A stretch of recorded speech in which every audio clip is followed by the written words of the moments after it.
welcome to Mornings with the Focus. We're joined by Justin Walters. I'm Wilson Turbo Jr. and got a lot to. We don't have a lot to get through. We got two important games, very important games to get to. One far more important than the other, depending how you feel. You're a Rams fan. You may disagree with me. I'm not sure. We're gonna start real quick. The WNBA. Earlier this week, we saw the Aces beat the Seattle Storm to cash their ticket to the WNBA Finals. Last night, the Connecticut Sun knocked off the reigning champs, the Chicago Sky, 72-63. The Sky led 63-54 with about 4 minutes and 46 seconds left. You would think that a team that's the reigning champs, up 9 with just under 5 minutes, they're in good shape to kind of salt that one away and just get the victory at home and advance to the finals. The Sun felt differently. They dug in at that point. They would score the final 18 points of the game. They went on an 18-0 run to take the deciding Game 5 of the semifinal series with the Sky. The Sun turned it over 23 times, but their work on the glass and specifically their defense late helped them win the final period 24-5. So they won the final period 24-5, and 18 of that 24 came in the last 4 minutes and 46 seconds by way of an 18-0 run. All five Sun starters scored in double figures. All five starters played at least 31 minutes in this one. Both Jonquel Jones and Alyssa Thomas had double-doubles, while DeWanna Bonner missed out on a double-double by 1 rebound. So they were just shy of 30 rebounds by their from their starting front court, which was huge in a game in which you turn the ball over that much. You got to make up for that for the lack of possessions somewhere. They did it on the glass. The Sky were led by Kalea Coppers, 22 points, while Emma Mieseman added 14. Candace Parker finished with just 7 points and 9 rebounds. She did have 3 steals and 4 blocks. She alluded to the Sky possibly letting up a bit late in terms of taking their foot off the gas, and clearly the Sun capitalized on it. Game 1 of the WNBA Finals begins Sunday at 3 p.m. Definitely looking forward to it. I believe that game is on. I want to say it's on ABC. But there was another game on last night. It's a game to open the 2022 NFL season. The Rams and the Bills. And the Bills would beat the Rams 31-10. They held them scoreless in the second half. Essentially a 21-0 advantage in the third and fourth quarters. Justin, just want to get your thoughts on it, man, before I add anything. Or I can I'll add some numbers to it first. Matthew Stafford went 29-41, 240 yards, 1 touchdown and 3 interceptions. Josh Allen 26-31, 297 yards, 3 touchdowns, 2 interceptions. We'll get into some of the other stuff a little bit later, but your thoughts on this one? I think just the Bills were the better team yesterday. Simple. Bills were more ready. The Bills were more prepared. The Bills didn't win the Super Bowl last year. It just kind of showed the whole superstars and I say stars and scrubs thing. That's what they've been calling it. But saying that, which is disrespect to other guys. But with that being said, that only works when the stars are dominant. And when the stars aren't dominant, it don't work. And it can get ugly. And especially if the other team has stars. And you put a lot on a lot of people's plate. Stafford clearly isn't Stafford right now. And even with Stafford being Stafford,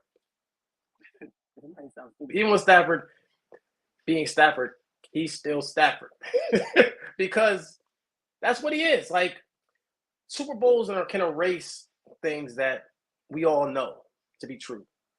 The Lions version of Stafford is what it was. Team was really bad, so he looked slightly worse.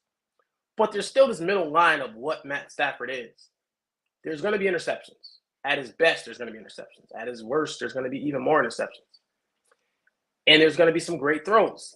Like we talked about with Josh Allen the other day. It's like if you splice his best throws together, you have the best quarterback in the NFL, top 3, top 5. But he's not that guy. He makes mistakes.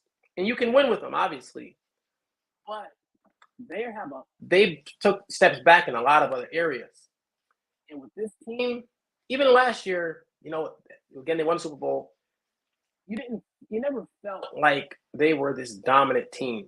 They turned it on at times, and you've seen some games where things got clicking, but it wasn't like when you watch Kansas City go when they were getting it going. Like you never felt like they're going to run you off the field. It was just this variation of, hey, the offense get going, the defense makes some plays back and forth. Not this thing where it just went crazy. What Buffalo seems to look like offensively right now, it's we'll see. I think there's more to it, but Kansas like that. It's not that, and that offensive line's a problem. Doesn't matter. It's not because it was opening night. We're not overreacting, but they got to win a division with maybe the best defensive line in football, or one of the best defensive lines in football, and you already struggle versus them. Now you add in no Whitworth, which that's more of a problem than you thought. You can't run the ball at all. That's scary. You know what I mean? A lot of Cooper Kupp stuff behind the line of scrimmage. Like at what point as a defense in certain formations do you just chase Cooper Kupp? That bootleg play they run all the time. Did you just say, hey, we can stop the run? They're terrible. We're just going to follow him, and we're playing that route. And as good as very good, I'm not saying great, as he's a great technician. He's a great this, he's a great that. He's not a great wide receiver. Maybe overall when you add in everything, Cooper Kupp's really good at everything. But Cooper Kupp's not a great receiver as a game changer that way.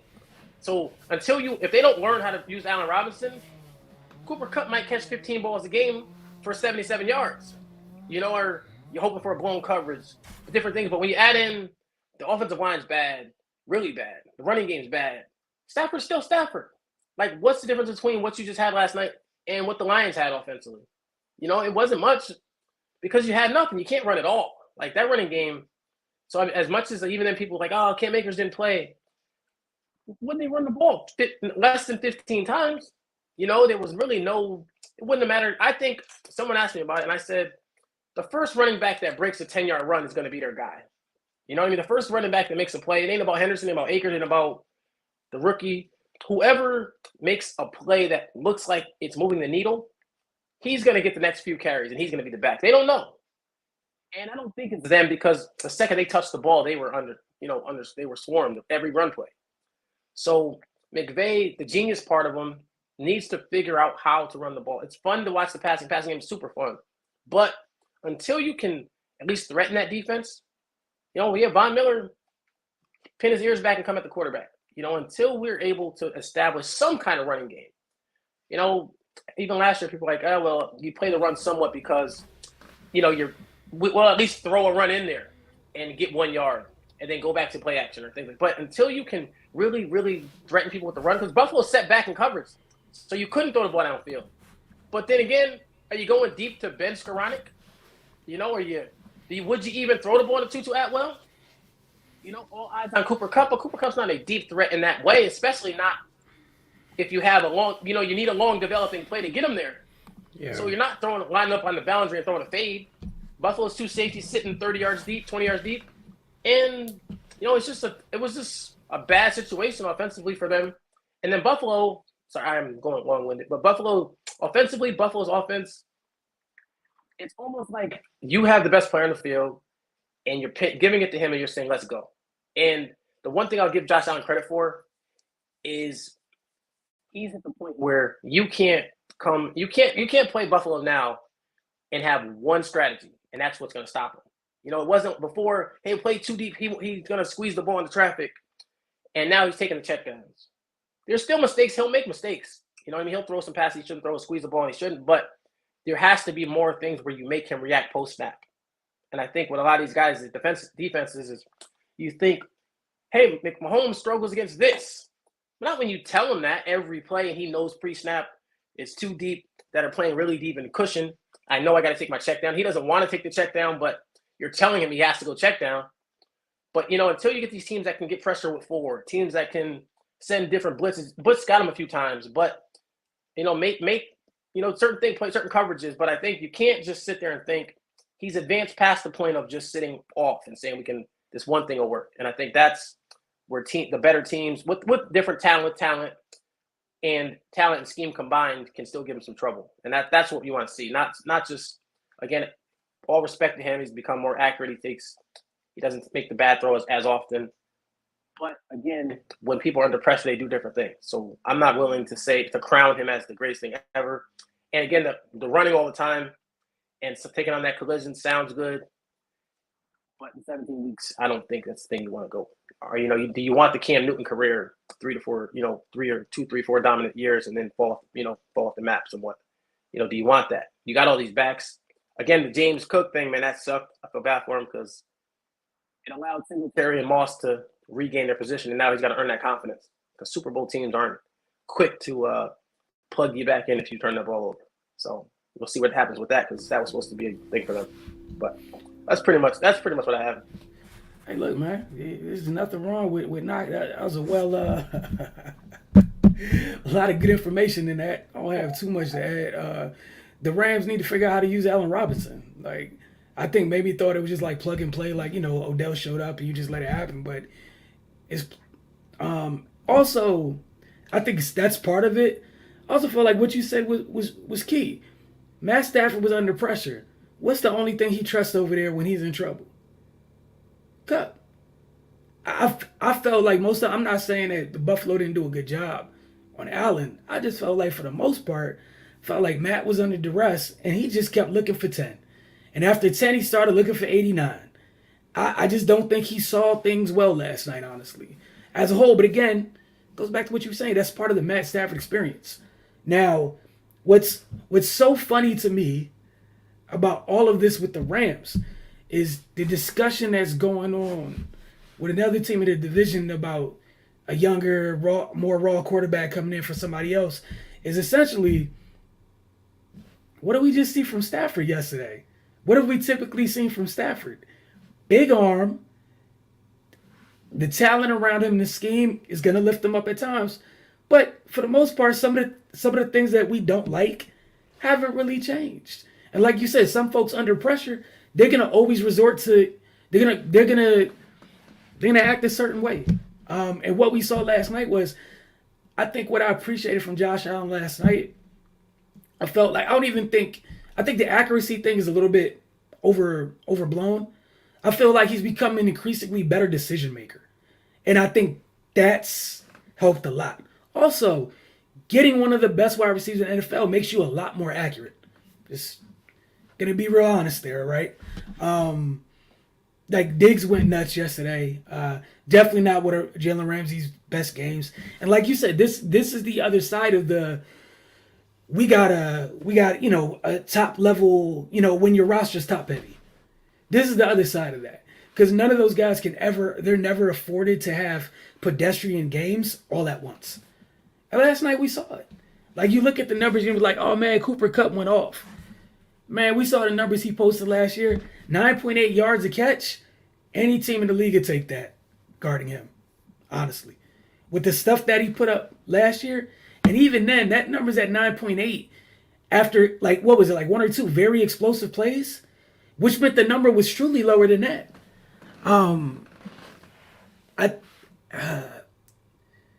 The Rams have to figure out how to use their second best wide receiver, and they need to figure out who the third one is. Meanwhile, in Buffalo, one of the things I thought was great for them, Jamison Crowder is going to make dude look far more accurate as well. These are dudes that just get open. Jamison Crowder has always been a guy. Obviously, he's not one of the guys at the upper echelon of his position in the league at all. However, we remember what Cole Beasley was to them. Jamison Crowder is a guy who's been in the league forever. He plays in a slot, and he wins in the slot. And he wins quick.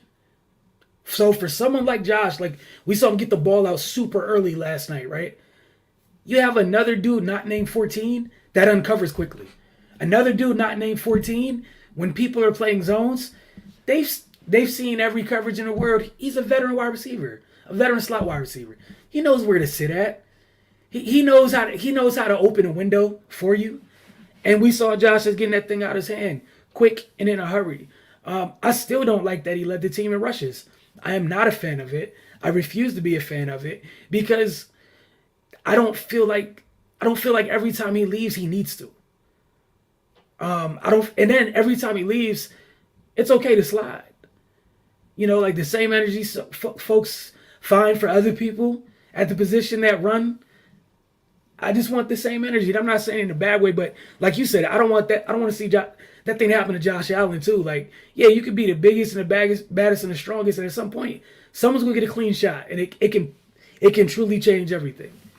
I don't mind you stiff arming DBs. That's cool. There was a couple times he's trying to push the pile like he's a bell cow. Why? Just go down, man. No reason for any of that. Taking on linebackers. Yeah, cool. You weigh more than them. That's great. Stop it. Stop it. Like I get it. If it's like a bang bang play at the goal line, I'm not gonna judge you. You're 260, 270. Do what you have to do in the middle of the field, sir. Take a knee, sir. Throw the ball at the dirt. I don't care, but this isn't it. I just thought like you said, Buffalo looked like a team that took preseason serious. I don't think last night is what the Rams are gonna look like all year. I do think that is what the Rams might look like against four to five teams in the league. That's what I do think. Against everybody, no. Everybody in the league cannot do that to them. However, that offensive line, boy, this ain't the time and place, and this ain't the year. In this league right here, depending on what's on your schedule, to be having offensive lines issues. And no disrespect to Von Miller, he's on the other side of his career. He looked like young Von last night, right? There's going to be a point in this season when you get Bosa and company twice. I think you play the AFC West because the Niners do too. You're going to get Bosa and Mack at one point this year. You're going to get Chandler and Crosby at one point. That line's not going to make it. And shout out to Andrew Whitworth because a lot of people see what he meant to them. Because I don't think they it's funny because, teams that you follow a little bit more closely than others, you see people, kind of only focused like in this little bubble with only focused on their team and, oh, the sky is falling, yada, yada, yada. Meanwhile, you take a step back and it's like, that offensive line could throw their whole season away. Like it truly can. It could end their season. And I've already had, my issues with McVay. I think he's great. My only issues with him is like, dude, it's okay to run the ball on purpose sometimes. Like mix in a run. Life is going to be okay. And this line won't even let him do that. Like I give him credit. It seemed like they tried a couple times last night. They couldn't. And then again, the Bills went and got Von Miller for these situations. Oh, we have a lead and you have to throw. Here, Von. There's 3 downs of rushing the passer. So, but again, it's one game. I don't think it's the end of the world for the Rams. However, there's 3 to 4 more matchups this season where they got to figure out how to deal with physical teams up front with this bad offensive line. Right. An interesting stat actually that I just saw was the Bills had 8 sacks last night with no blitzes. It was like the Bills didn't call a blitz all night, and Stafford was under pressure. So a team that's able to play safe with 2 of the better safeties in the NFL, obviously they were missing their corners, but you're not putting them in those positions because you're playing zone and you're allowed to have extra help deep. So now, I remember seeing some type of stat that Stafford was top. I don't even want to see maybe top 3 against the blitz last year. He was, yeah. And that you eliminated that. You know what I mean? And you're making them try to. And it's not even like, okay, so you're sending 4 people, but the 4 people are winning, or 1 or 2 are winning every play. So, and you got nowhere to go because you got more people in coverage. So all you really have is the check down, the quick stuff, the Kupp. And until they learn whatever it is that Robinson's going to do, and maybe this might automatically mean they're going to go to Beckham immediately and give him an offer because that changes the game. That gives them a guy who can win outside quickly and can do the things more so to take away a safety to give Kupp the middle of the field, because Kupp, again, while Kupp's one of the better receivers in the league, he's like a 1 in a weird way. He's a 1 where he's going to get his plays, but when you throw in a guy who actually the defense is scared of, it allows him to really work, to really work the middle of the field and to get outside sometime. But until we see what their plan is for Robinson and he becomes the threat that he really is, the talent, up to the talent that he has and the team knows how to use him, you would have thought there would have been some balls they just wouldn't gave it to him, something quick, just to let him feel the ball, to give them somebody to be concerned with, and then, whatever, work from there, hit him with something quick. just to get him involved and maybe throw him a fade or something. Just just to make him a concern because he is a name. He's at least somebody they had on their scouting report. I think that would have been something. Just throw a deep ball up and see, and whatever happens, happens. And then still from there come right back to Kupp. But they had to do something to make the defense take their eyes off of Kupp because they're not worried about the running back. And like you said earlier, Higbee was the second option a lot of times, and he dropped some passes. And the ones he caught, he looked like he struggled catching. So to have just that guy be the second option against a defense that plays weight safe, you have some problems. You're gonna have issues. And one last thing with Buffalo, I was trying to being that person that I am. I always try to find some concerns with everything I watch. So offensively, a thing I think they're gonna end up having not to have an issue with something we need to see more of is when teams with Josh Allen being the kind of quarterback he is, teams playing safer against them. Mm-hmm. Because even that first half where you figure they had 10 points and it felt like they were dominant, they had 10 points. Yeah. It's just like, at what point somebody's going to have to prove the ability to run after catch. Yeah. And the team's playing so much too high and giving him space underneath and him taking the checkdowns. You want to see somebody who can make a man miss or turn a 7-yard completion into a 15-yard completion or more because you're asking him to be perfect. 5, 5, 5, 5, 7, 7, 6. You know what I mean? That's for a guy with such a strong arm, and it's going to get him. That's where you get some of those runs where it's like, why am I going to take this check down and get 5 yards when I can run over a linebacker and get us 8 yards? Right. So you want to just see someone who can break a tackle and make a play, so you don't have to have 15 play drives, all of passing, because that's a lot to ask for anybody. Yeah, I think it's something to keep an eye on. I also think it was just an example. It's only one game of how we always know, like, whatever happens in one year, the next year to offenses that have success, the next year teams kind of pivot to find a way to deal with it. And like you said, with Stafford being hot against the blitz last year, all the teams that don't have to blitz him, I don't think will. The teams that have to, cool. Or maybe they'll try their best not to because of what they've seen. Like, make them utilize everybody. Like, we shouldn't honor everybody if you're not going to. It doesn't make sense. And like you said with Buffalo, I definitely agree with what you're saying, and that's why I appreciated the growth from Josh last night. I still didn't like as many runs. Like, let the dudes who get paid to take hits, take hits. Right.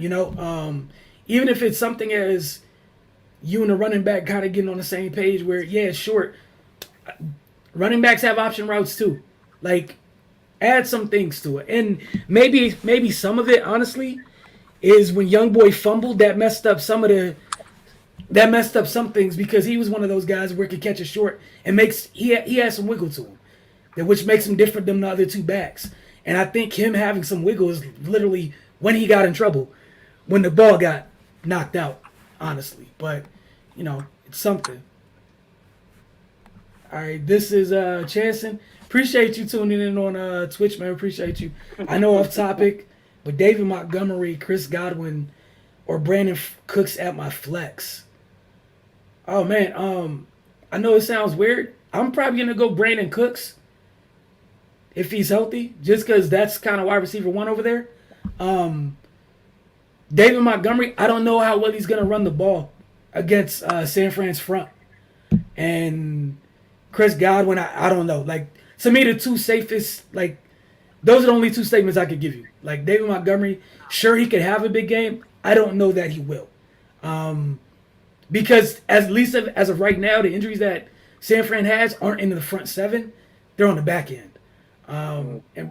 But Brandon Cooks, I think that's the safest one out of all of them for me, honestly. Justin, your thoughts? I agree with that. If I had to rank them,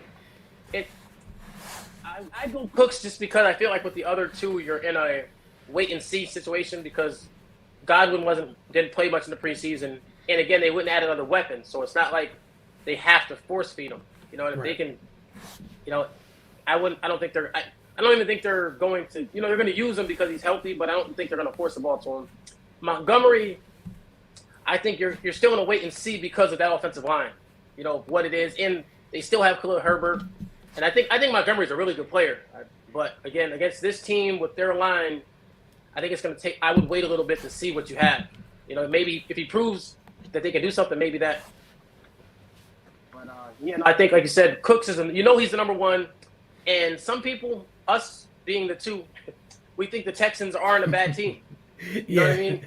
We don't think Davis Mills is bad. We don't think Davis Mills is terrible. We think Davis Mills is solid, and we know for a fact that him and Cooks have a good relationship. Mm-hmm. So that's regardless whether they win or lose, he's going to get the ball to Brandon Cooks, and Brandon Cooks is a lot better receiver than a lot of people think, even myself included. When you start looking at some of his stats, you realize, like, man, this guy puts up, he's consistently put up numbers. I never understood why teams keep paying him to be their number one, but there's something there. That's not his fault. Yeah, and that's the thing. That's not his fault. But, like, that's the other thing. He's, again, not firing shots at Chris Godwin, anything, taking him perfectly healthy. Cooks has been more productive, consistently productive. Just, his knock is people pay him to be a 1A, and he's a 2A. That's it. That's not his fault. He can't tell you that you're doing it wrong. He's going to say, thank you. I appreciate the money. I truly have it. Yeah, I don't know. I would like that one if maybe the other guy was under center. I'm right with you.